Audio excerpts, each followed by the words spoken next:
You already know the orange apron. You know the smell. Lumber, concrete, and something vaguely chemical that hits you the second those automatic doors open. You've been there 100 times. But here's what most people don't know. The Home Depot almost never existed, and the man responsible for that near miss got paid a fortune to go away. This is the whole story. It starts not with a hardware store, but with a firing. Bernie Marcus and Arthur Blank were not garage tinkerers or tool nerds. They were sharp retail executives running a profitable chain called Handy Dan Home Improvement Centers out in the western United States.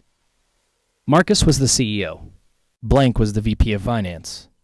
Together, they had taken Handy Dan from 6 stores to 80, turning it into a genuinely well-run money-making operation. And then a corporate turnaround specialist named Sanford Sigaloff entered the picture. Sigaloff was brought in to restructure Handy Dan's struggling parent company, Dalen Corporation. His nickname was Ming the Merciless, which tells you everything you need to know about his management style.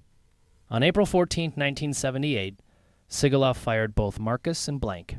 The official reason involved allegations about a fund used to fight unionization at a store in San Jose, California. But Marcus later described it as a pure power play.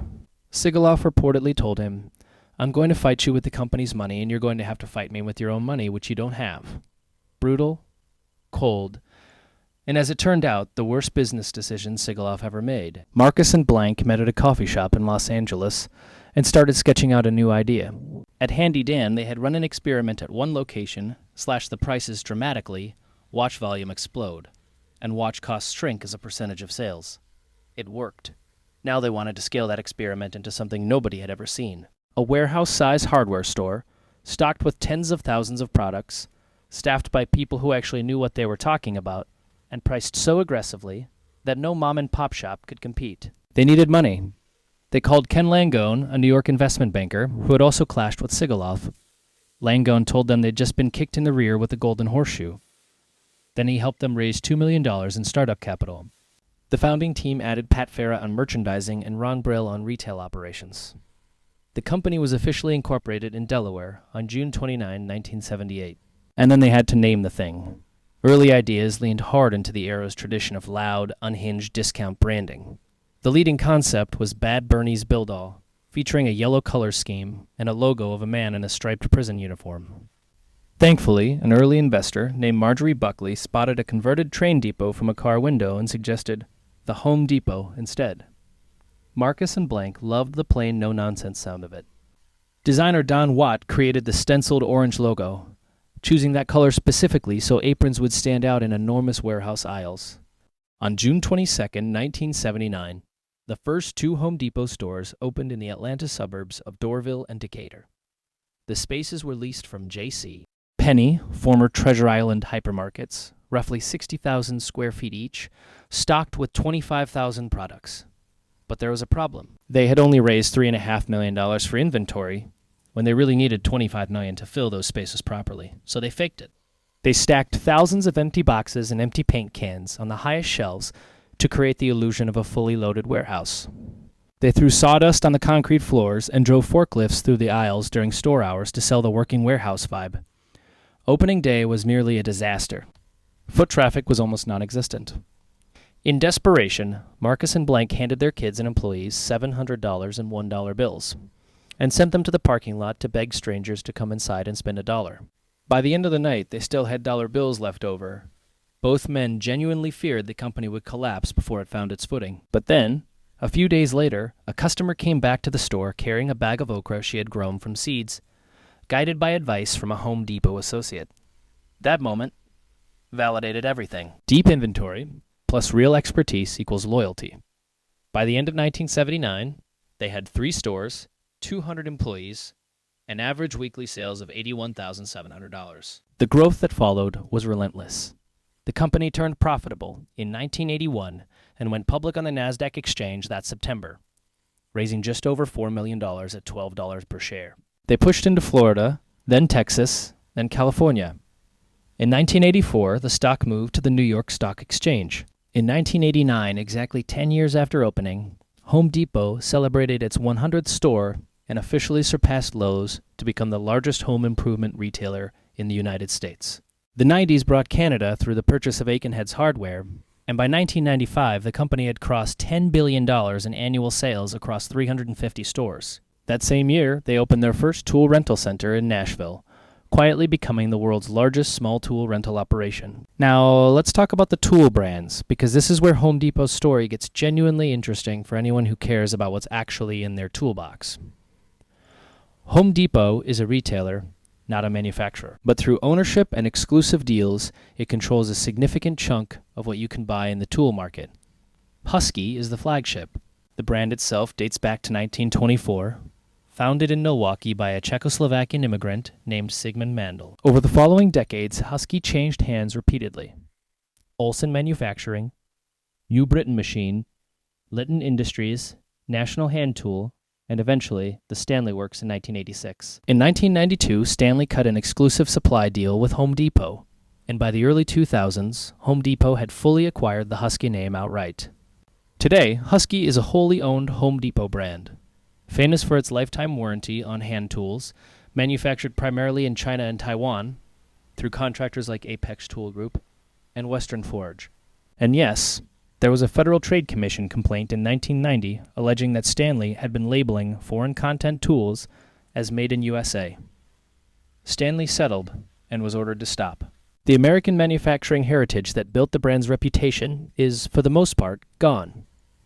The bigger play is the partnership with Tektronic Industries, or TTI, a Hong Kong-based manufacturing giant. TTI bought Ryobi's North American power tool business in 2000 for $95 million. Then in 2002, signed an agreement making Home Depot the exclusive North American retailer for the Ryobi brand. That's why you can't buy Ryobi at Lowe's. In 2003, TTI partnered with Emerson Electric to create orange-colored Ridgid power tools, also sold exclusively through Home Depot. The Ridgid deal came with a lifetime service agreement on tools and batteries, which became a serious selling point in the enthusiast community. By locking consumers into these proprietary battery platforms, Home Depot essentially ensures that every new bare tool purchase brings a customer back through their doors. It's a brilliant ecosystem play, and most shoppers don't even realize they're in it. Now for the drama.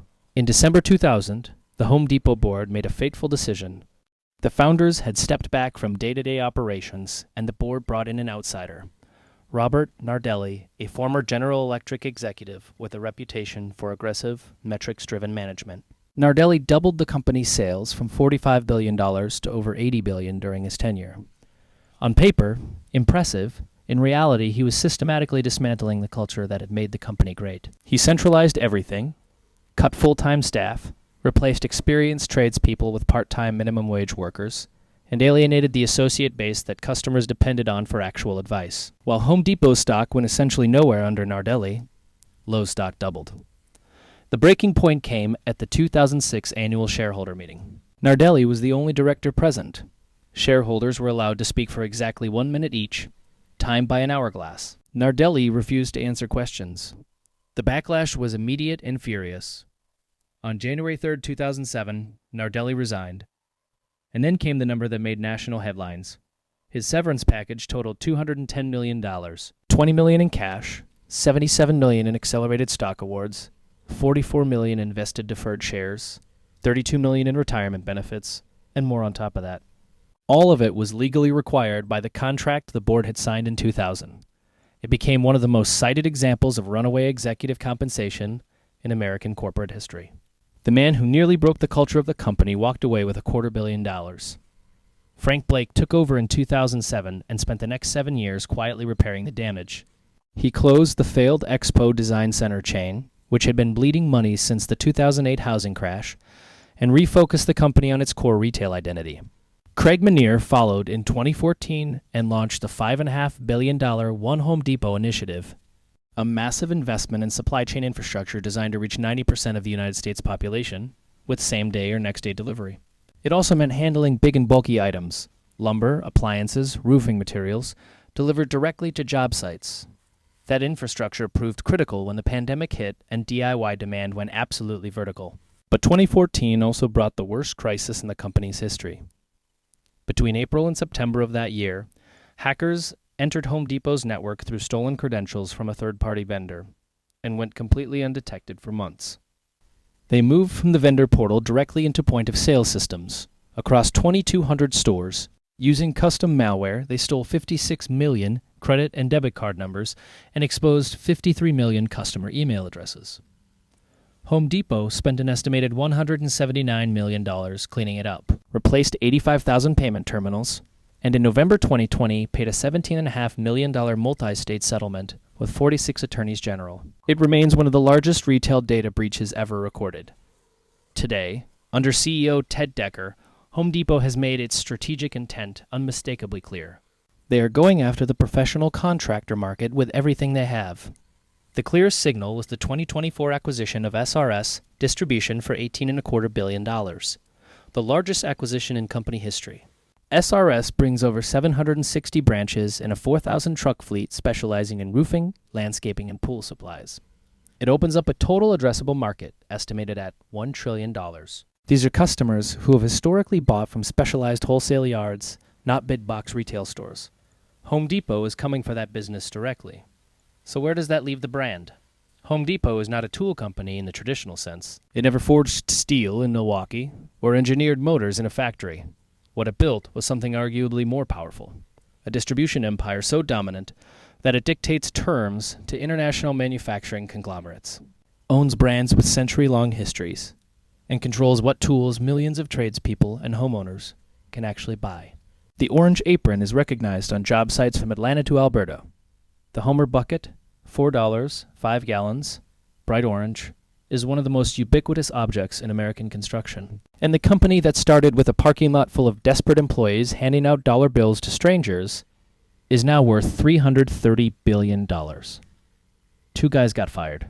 They were furious, and they changed the entire hardware industry because of it. Not a bad outcome for a couple of executives with no money and a coffee shop napkin full of ideas.